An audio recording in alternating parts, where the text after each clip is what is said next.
ماشومان ته به وکتل تا ته نبی علیہ الصلوۃ والسلام شکر سورۃ ماهی ترا نبی علیہ السلام د زړه ټوټې وې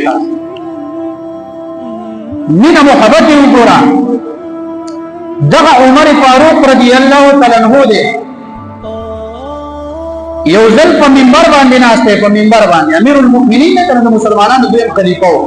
نبی علیہ الصلوۃ والسلام چې کله وفات شو داغه نه بعد ابوبکر صدیق رضی الله تعالی عنہ خلیفہ او چې کله داغه خلافت ختم شو او وفات شو عمر فاروق رضی الله تعالی عنہ راو صرفا سلس کال هغه خلافت وو یو ځل په منبر ناشته ډېر صحابه ورته په مسجد نبوي کې او حسین رضی الله تعالی عنہ په صرفا سي او راغه د سیمونو وې زما د دې منبر نه راکوسه شاته پته چا ویلي برابر لکه چا جرأت نشو کولای چې عمر فاروق رضی الله تعالی عنہ ته کوم داسې کړل او هغه د پیغمبر صلی الله علیه وسلم نازولې بچره راغلو عمر فاروق رضی الله تعالی عنہ څخه راکوشه د منبر نه هغه ورته سوې صحابه داسې جوړ ورته کوي ناغور ته وي سید ماتم پتر چې دا دې ستاد نه کړي خو بس بل ځای نشته نو مړه مال اجازه راکې چکینا بل ځای نشته بس تراته اجازه وکړه سوچو هغه ته پته و چې دې خلکو سره مینه محبت پیغمبر علیه الصلاۃ والسلام کړي بل ورځو والد ماشومان دی لوي کوي بعضی ماشومان به تمبل راغسته راځي تمبل وي صحابه کرام په خوا باندې زی راځي ماشومان ته ورو سره یریږي نو ابوبکر صدیق رضی الله تعالی عنہ راغله چاوي وي امیر المؤمنین راغله ابوبکر صدیق په وخت کې هغه خلافت عمر فاروق رضی الله عنه خلیفہ نو ماشومان بیا خپل وي راځي نو نه دی یریږي داغه نه بعد علی رضی الله تعالی عنہ راغله هرکا ماشومان ته بیا غوښو شو وی علی رضی الله تعالی عنہ راضی دي کنه خپل له دې کولې عمر فاروق رضی الله تعالی عنہ دا سره احکار ماشومان ولې ډول ډبلې پرې خو ده منډه شروع حسین رضی الله تعالی عنہ په خپل ځای باندې ولاړ دی راځه عملګری ورته وی الکه حسین را منډه کوي عمر رضی الله تعالی عنہ نشي دې پر خلاصنه پورته کوي هغه وینا مراسي ته منډه ویلا خو زموږ نوکر دی او زموږ غلام دی دا عمر رضی الله تعالی عنہ زما غلام دی او تاسو دې منډه وهي دا خبره عمر رضی الله تعالی عنہ واوریدا او ماشومان یې چې نه دا ته خبره کوي امیر المؤمنین ته دا خبره کوي یا یو لوی صحابي ته دا خبره کوي نو چا کله راغلو دلاس نیولې وي بچي تاسو ویلو هغه ما دا خبره وکړه چې ته زما غلام یې ته زما خادم ته زما نوکر په دې دوران کې علی رضی الله تعالی عنہ راغلو اپ څو ورغلو وی عمر فاروق ته مخه پکېږي ماشوم نه پوهیږي چې دا خبره کوي دا هغه وای نه دا به زما مسجد نبوي ته بوزما دا به منبر ته خېجوما په منبر باندې خلکو د مخې دا خبره کوي چې عمر رضی الله عنه زما غلام دی زما علي پرېږه نه چیرته او د دې خبره به مال لیکل راکړي پس مینه پاڼه به مال لیکل کوي او ما ته خپل د سحت کې ما ته خپل علي رضی الله عنه خپله صحابه کرام هم خبر شو چې دا دونه غټه مسله ساده شو هغه چې کله راوستلو منبر ته وخېلو وای بچیا تا ما ته بلار کیسه خبره وکړه وای ما دا خبره وکړه چې عمر رضی الله عنه زمون غلام دی زمون خادم دی زمون نوکر دی الله بچیا را سره شداره ته په سپینه پاڼه ولیکه حسین رضی الله تعالی عنہ راغله په سپینه پاڼه باندې ولیکل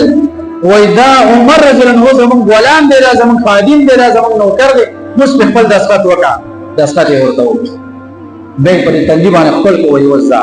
وما خو دې ډیر غټ احسان انعام وکړو چې تاسو خپل په نوکرانو په غلامانو په خادمانو کې شمار کړه او به خلکو ته سوې او خلکو تاسو خو یې ریډي چې ماشوم ته بچو زما دومره مجال چې دې ماشوم ته لاسي دی خو ما احسان وکړو چې کله ورځ د قیامت شي د الله مخه د الله مخه ته زما پیشي وشي الله به زمانه تاسو کې چې عمره په دنیا کې خلافت کړو په دنیا کې زندگی تیر کړې د زما مخه ته سره وړي زما ورته صرف او صرف 10 دن کاغذ خیمه چې الله تعالی ستاره پیغمبر علیه الصلاۃ والسلام غلامي او خادمي او کریم کړی دا د حسین رضی الله تعالی عنہ خادم او نوکر پاتې شوی ما د قسم کاغذ نه راوړل ته پدې باقي و نه د خنور په سمشته او دا ورته ویل چې الله زه خادم ما زه نوکر او غلام ما او کله چې خادم او نوکر څه ګناه وکړي نو خلک یې تپوس د نوکر او خادم نه کوي، د آقا او د مالک نه کوي. یا الله د حسین نه تپوس کوو، د پیغمبر سلام نه تپوس کوو. خبره کوم خیال دا مینه محبت دی خلکو ته د هغې حضراتو مینه محبت د صحابه کرامو سره، د پیغمبر سلام، د اهل بیتو سره، د هغې د نوسو د بچو سره هغه مینه محبت ما او تا ته دغه درس او تعلیم درکړی. عبدالله ابن عمر رضی الله تعالی عنهما د عمر رضی الله عنه زوی دی. عمر رضی الله عنه په خپل دور خلافت کې د هغه ماشومانو لپاره د چا پلانان چې په احد او په بدر کې شهیدان شوي د هغې ماشومانو لپاره 2000 درهمه ماهانه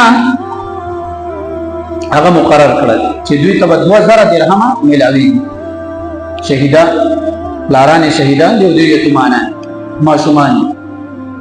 او د حسن او حسین رضی الله تعالی عنهما دواړو دپاره 15000 دراهم مقرر کړل. 15000 ازوی ورته ویو وای بابا جان زه ستانه خفه یم، ګوره ته موږ له 2000 د نورو صحابو بچو له 2000 او د علي رضی الله تعالی عنہ بچو له 15000 دا ولې هغه ورته څه وایي و چې تا د بنشتا ستا مور د حسین رضی الله تعالی عنہ د مور په شان کې نه ده. ته سوچو که ستا مور هغه ته شي رسېدلی، ستا پلار د حسین رضی الله تعالی عنہ پلار ته نشي رسېدلی، اوې ستا نیکه د حسین رضی الله تعالی عنہ نیکه سردار دو جهان ته نشي رسېدلی. تا هغه کې د ځمکې او د اسمان فرق دی، څه په هغه پسې ځان مه برابروه.